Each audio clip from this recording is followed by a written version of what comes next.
Nosso convidado de hoje tem mais de 5 décadas de experiência, um dos juristas mais conceituados em direito tributário e financeiro da América Latina. É autor de 43 obras jurídicas e professor de direito administrativo, tributário e financeiro em diversas instituições de ensino superior. É membro da Academia Paulista de Letras Jurídicas e ex-procurador-chefe no município de São Paulo. É vice-presidente da Academia Brasileira de Direito Tributário, também é presidente do Instituto Brasileiro de Estudos de Direito Administrativo, Financeiro e Tributário, o IBDAFT. Vamos hoje comentar o cenário político nacional, que reflete diretamente no nosso dia a dia.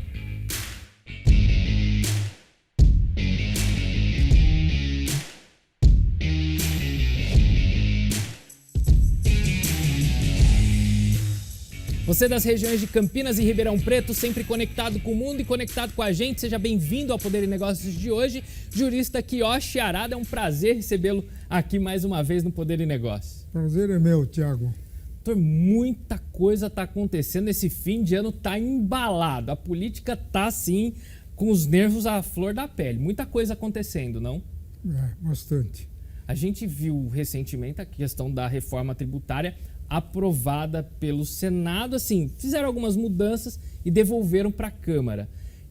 Quais foram essas mudanças propostas? Isso é permitido? Está dentro da Constituição? Em primeiro lugar, essa reforma aconteceu no pior momento possível, imaginável. É o momento em que o país está endividado até o pescoço. Atingiu a marca de 80% do PIB em termos de endividamento do setor público. O Estado está inchando a cada dia que passa. Se o governo Lula vai terminar o seu mandato com mínimo de 50 ministérios, já com a perspectiva de vagar o Ministério da Justiça e Segurança Pública, está havendo um monte de pessoas disputando o mesmo ministério. E o Lula está pensando então em desmembrar, deixar a justiça de um lado e segurança pública de outro para acomodar dois apaniguados políticos. Quer dizer, o interesse público é o que menos interessa. Nesse cenário, não seria possível fazer uma reforma tributária. Primeiramente, tinha que fazer reforma administrativa ou reforma do Estado para enxugar o tamanho desse Estado paquiderme, que não aguenta mais ficar sobre as quatro patas, entendeu? Para verificar o custo que esse Estado vai propiciar. Levantados os custos, aí sim faria a reforma tributária para arrecadar os recursos necessários para o funcionamento da máquina estatal. Mas inverteram. Primeiro aprovaram a toca de caixa e a reforma tributária, que ninguém sabe exatamente o que é, e agora estão discutindo a esboçando da reforma administrativa. Quer dizer, fizeram tudo ao contrário. Agora, essa reforma tributária, que na Câmara foi aprovada assodadamente em 24 horas, fazendo modificações durante a discussão do projeto, uma coisa inusitada. Quer dizer, enquanto estavam discutindo, eles iam alterando, entendeu? Então, muitos deputados votaram sem saber o que está votando, entendeu? É o rolo compressor do presidente Lira. Agora foi para o Senado. O Senado fez algumas modificações positivas, mas no cerne, o principal, que é a quebra do princípio federativo, ficou intacto. Retirou a competência impositiva do ICMS, que é a maior arrecadação do Estado, e incompetência impositiva do município em matéria de ISS, que é imposto de maior arrecadação. E com isso, o artigo 18 da Constituição Federal, que assegura a autonomia e independência aos estados e municípios, foi para o espaço sideral. Entendeu? Então, feito isso, e sob a bandeira de simplificação, o resultado disso que está aí, que ainda não terminou, somente a promulgação de 51 leis complementares previstas no texto, nas 40 páginas de normas constitucionais, é que vai dar o formato definitivo do que seja essa reforma tributária. Então, nós estamos caminhando para um rumo sem fim. indefinido. Não sabemos onde vai parar isso daqui. Entendeu? Tornou bastante complexo, Tiago, começando pelo conceito de IBS, Imposto sobre Bens e Serviços, que tem como limite o céu. Qual é o conceito? Se ao menos tivesse mantido a expressão atual, imposto sobre operações relativas à circulação de bens e serviços, aí estaria sinalizando tratar-se de um imposto de natureza mercantil. Mas Sim. Não, é imposto incidindo sobre bens e serviços. Então, em tese, um deslocamento físico de uma mercadoria daqui para lá pode ser tributado. Bens tangíveis e intangíveis, tudo tributado. Mas e uma consultoria por telefone, assim, um atendimento? Acaba também sendo. É verdade. Quer dizer, é uma coisa de louco. E eles dizem que isso daí é para simplificar. Quer dizer, fundiram 5 tributos num só e chamam isso de simplificação. Mal eles conseguem entender o porquê de quantidade razoável, não é, de imposto que temos. É para distribuir a carga tributária entre os diversos segmentos da sociedade. Não tem sentido você, jornalista, Tiago, ou um juiz, um promotor, um delegado de polícia, ter que pagar IPI como se fosse industrial, ou pagar o ICMS, entendeu? Um promotor, um juiz pagar PIS/COFINS, como se estivesse ganhando por força de transações mercantis. Não tem sentido isso. Então, nem isso eles não conseguem. E falam que é muito complexo o sistema tributário brasileiro, é o mais complexo do mundo. Pode ser, só que a Federação Brasileira é complexa, é ímpar no mundo. Não existe nenhuma federação brasileira do tamanho do nosso estado, 5º maior país do planeta, gerando desníveis regionais em termos econômicos e sociais, próprio de um país grande. Nos países da Europa, onde foi importado esse maldito imposto, os países são unitários, são todos pequenininhos, estão nivelados pela média. Não tem esse negócio de paupérrimo, médio e rico. Não existe isso. Agora, o Brasil copiou o modelo europeu como se todo brasileiro fosse igual. Ora, Sul, Sudeste é um Brasil. Norte, Nordeste e Centro-Oeste é outro Brasil. Sim. E acabaram com o Fundo de Participação dos Estados e Municípios, que tinha exatamente o papel para minorar esses desníveis regionais. Isso desapareceu, entendeu? Ao mesmo tempo que a União expandiu o seu poder tributário. No sistema atual, a União arrecada 60% do bolo tributário. Agora vai passar para 80%. E com um agravante de não mais distribuir parcela do Fundo de Participação formado com IPI e Imposto de Renda para dar para os estados e municípios, num total de 50%. E como é que vai ser feito esse repasse para os... Porque se fica numa gestão, só como que os estados e municípios vão receber esse recurso? Porque eles falam de uma verba de 60 bilhões para o Fundo de Desenvolvimento Regional. Não, isso daí é para o Fundo de Desenvolvimento Regional, que corresponde àqueles 3% do Fundo de Participação dos estados e municípios por conta de 50%. Então, isso é uma coisa. Isso é destinado à correção de desníveis regionais para o estado do Norte, Nordeste e Centro-Oeste. Agora, o Fundo de Participação, que todo e qualquer município recebe, e todo e qualquer estado recebe, isso sumiu. Sim. Então, a União vai acabar concentrando, não mais 60% como está agora, 80%, 90% do bolo tributário. Por isso que eu chamo isso não um projeto de reforma tributária, é um projeto de poder. Ele acabou com a federação, e para acabar com a federação, o que ele fez? Ele retirou as receitas dos estados. Todo mundo tem que viver com o chapéu na mão, entendeu? Tem que bajular o poder central, entendeu? Então, o poder central que vai dar de comer para os estados e municípios em forma de transferências de recursos. Porque a União transfere recursos para o governador que reza com a cartilha do Planalto. Sim. Entendeu? Se o cara for da oposição, não vai receber nada. Então, é mais ou menos em menor escala que fizeram os militares, que eles tinham poder de isentar imposto local, imposto estadual, se não perfilharem a cartilha do governo federal. Sim. Doutor Quioch, a gente vai fazer agora uma pausa, é a primeira pausa do programa, mas você fique aí porque é bem rápido.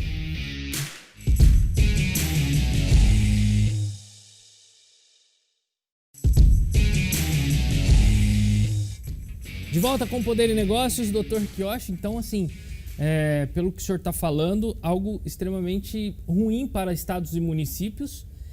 E deve ser aprovado quando esse texto que foi devolvido para a Câmara? Deve ser aprovado até dia 15. Só que o presidente Lira, Arthur Lira, inventou um processo legislativo que não existe, que não está na Constituição Federal. Ele quer fatiar a reforma.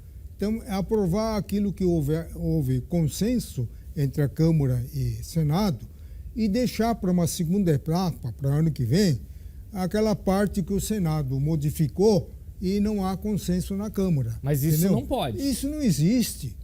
Mas e se eles derem uma canetada e disserem que pode?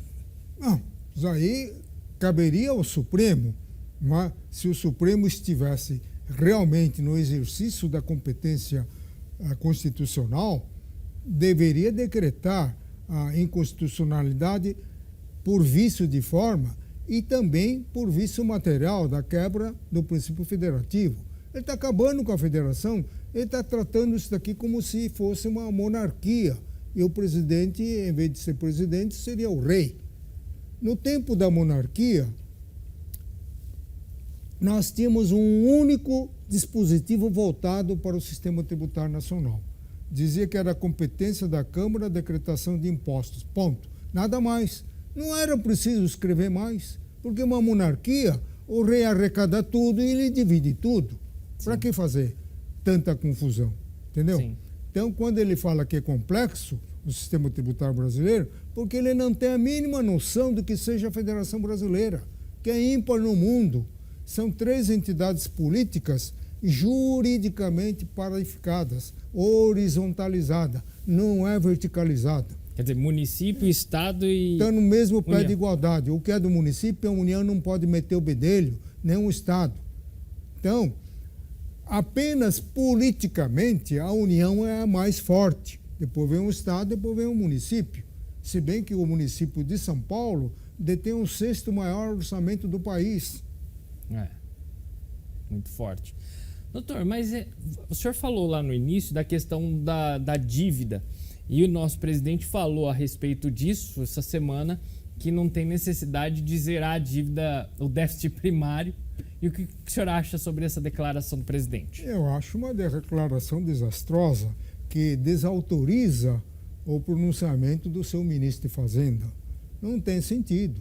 É uma declaração de pessoa irresponsável, que só pensa no imediato, não está pensando no futuro das gerações. Como é que vai ficar a vida dos nossos filhos, dos nossos netos, que é endividado até o pescoço? Entendeu?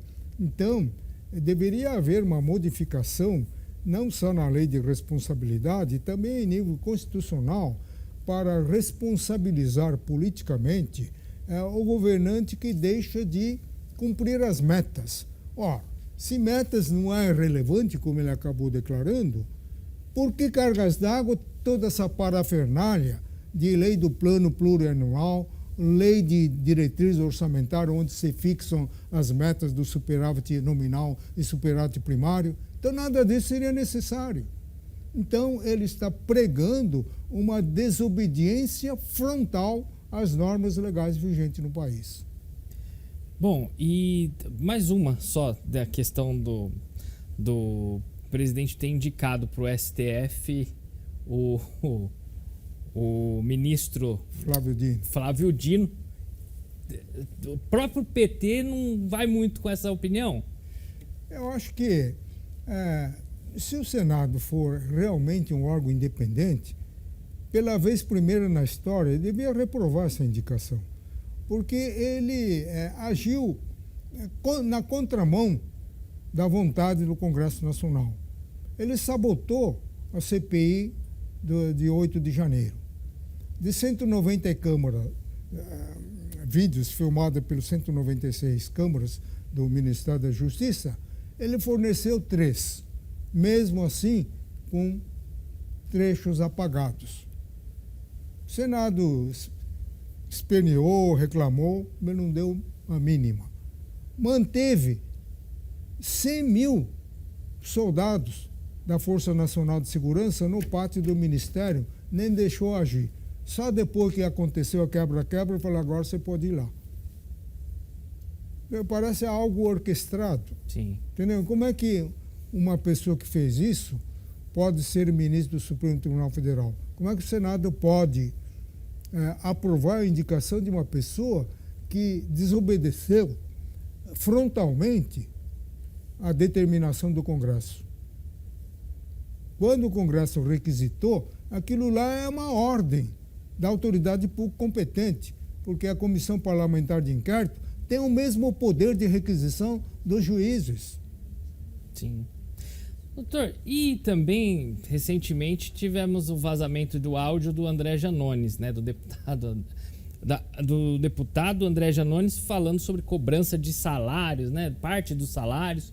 Ele disse que isso é um escândalo e fabricado, etc. O que o senhor fala sobre esse áudio, que é bem preocupante, não? Eu acho que isso deve ter um fundo de verdade, né? Porque hoje em dia é comum, né?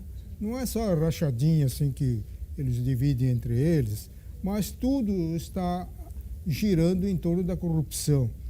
Primeiro, que o Supremo está reclamando muito da interferência do Senado Federal na PEC do Supremo Tribunal Federal, que proíbe decisões monocráticas para assustar efeitos de lei e de normas do Executivo e de outro poder.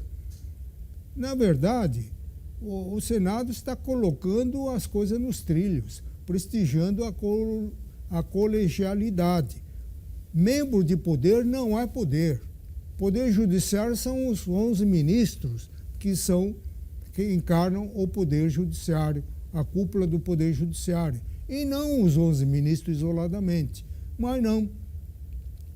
Um deles, na véspera da aposentadoria, deu uma canetada, uma decisão monocrática, e validou a nova lei da estatal que permite a nomeação de ex-integrantes do governo no prazo de 30 dias. Quando a lei em vigor, que foi colocada terra abaixo, exigia 3 anos. Sim. Se isso daí não foi indício de alguma irregularidade que pretende praticar no BNDES, no Banco do Brasil, na Caixa Econômica, na Petrobras, eu não sei o que é. Sim. Entendeu? Então nós vamos ter um segundo Petrolão. Porque o governo não está fazendo outra coisa depois que tomou posse, senão perseguir adversários políticos e preencher os cargos de segundo e terceiro escalão, que vai em forno lento, entendeu? Mas essa já era uma expectativa de todo mundo na época das eleições? Não, de quem observava? Não. Isso é inusitado. Tiago, nos outros governos, tomou posse num prazo máximo de 1 mês, todos os cargos executivos estão preenchidos.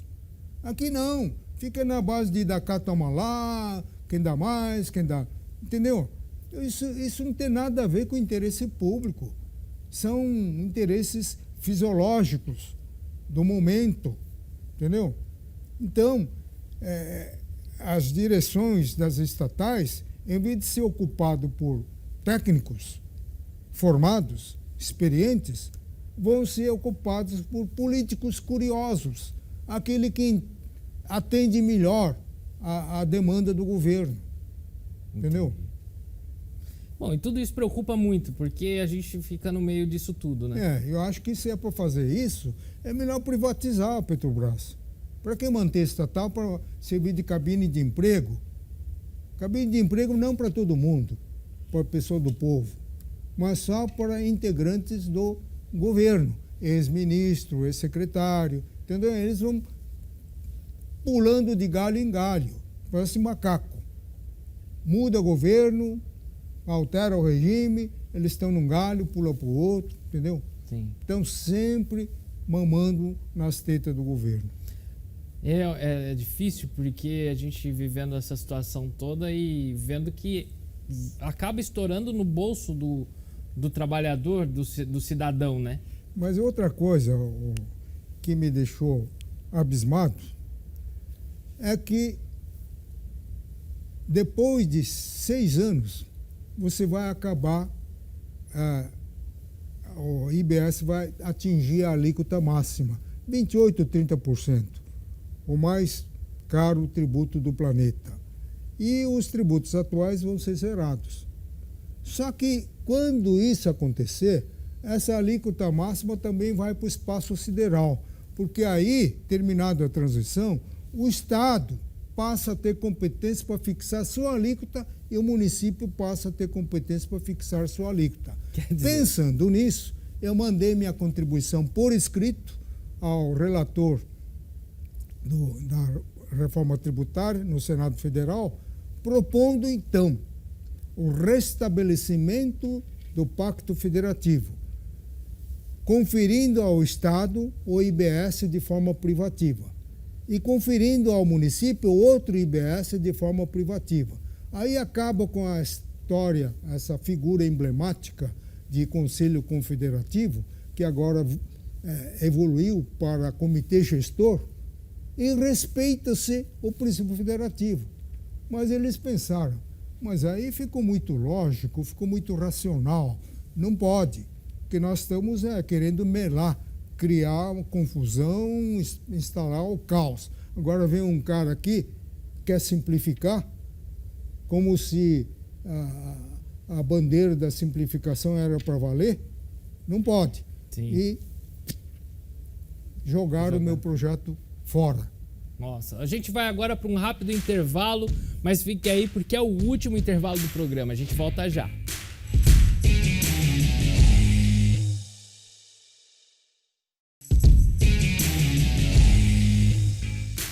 De volta com o Poder e Negócio, Dr. Quioche, sem perder tempo. Isso quer dizer, então, que não deram bola para o projeto que o senhor fez porque simplificava a coisa e eles não querem saber disso. Era muito racional. Então, precisa manter a nebulosidade, a complexidade e a confusão. E a história do cashback? Isso é um absurdo, isso não tem nada a ver com o direito tributário. O direito tributário é só arrecadar e depois o dinheiro que vai sair depois de arrecadado é matéria de direito financeiro, que direciona os recursos. Cashback para contribuintes de baixa renda. Só que é um negócio contraditório. Primeiro que quem são esses contribuintes de baixa renda? Diz que a lei complementar que vai definir. Entendeu? Você tem uma ideia? Não tenho. Seriam os mesmos beneficiários do Bolsa Família? Seria isso? Ninguém sabe. E depois, devolver uma parte do que eles pagaram. Ora, se eles estabeleceram tributação por fora, portanto, o imposto não está dentro do preço, e a cesta básica que todo mundo tem que consumir, pobre ou rico, está isento, vai devolver o quê? Sim. E mais ainda, deram isenção para comercialização de gás liquefeito de cozinha consumido por população vulnerável. Quem é que vai identificar isso daí? Quem é a população de fato? Vulnerável, não é. Segundo, vai trazer baita de uma confusão na cadeia de circulação desse gás liquefeito, porque tem um texto constitucional que manda estornar o crédito quando a operação anterior foi isenta. Quer dizer, vai confundir todo mundo. Então, vai virar uma parafernália. Doutor Quioche, agora eu quero saber o seguinte, porque muita gente, inclusive, sofreu ultimamente com a questão do apagão lá em São Paulo e a concessionária tem sido alvo de muitas críticas lá em São Paulo, não? Essa concessionária só está pensando em auferir lucros e mais lucros. Imagina agora que ele vai tomar conta de todos os aeroportos do Brasil. Não faz sentido. Já não está dando conta da modernização da rede de eletrificação, entendeu? Deveria já estar em convênio com a prefeitura, ter enterrado esses fios, né? Está tudo assim entrelaçado no meio das árvores. Então, se despenca um galho, não precisa cair a árvore toda. Já arrebenta o fio. entendeu? Eles estão a passo de tartarugas. 15 dias depois do apagão ainda tinha lugar lá que estava sem luz. E eles não respondem? Claro que responde, mas judicialmente, só que isso vai demorar anos, né? E quando alguém faz uma reclamação, eles não respondem rápido? Não responde rápido. Não responde e só atende a determinação judicial, mas isso daí leva 5, 6, 7 anos, entendeu? E aqueles que perderam o estoque de mercadoria nos freezer, na geladeira, aqueles que deixaram de produzir pão naqueles fornos movidos a eletricidade, e o tempo que os empresários perderam por causa da paralisação da rede de computador. Sim. Como é que fica isso? Muito prejuízo, não, doutor? E o atraso no serviço do judiciário. Sim, também. Quem é que vai ressarcir isso daí? Doutor Kiyoshi, muito obrigado, viu, pela participação aqui no Poder e Negócios. Eu que agradeço, Tiago. Infelizmente, nós não temos mais tempo, o programa de hoje fica por aqui. Obrigado pela sua companhia, mas olha, você pode rever esse programa na íntegra no nosso canal do YouTube, do Poder e Negócios. Siga também nossas redes sociais, @poder.negócios, e fique à vontade também para me seguir, @Thiago Santos Jornalista. Te desejo uma excelente e abençoada semana e eu te espero no nosso próximo encontro. Até lá!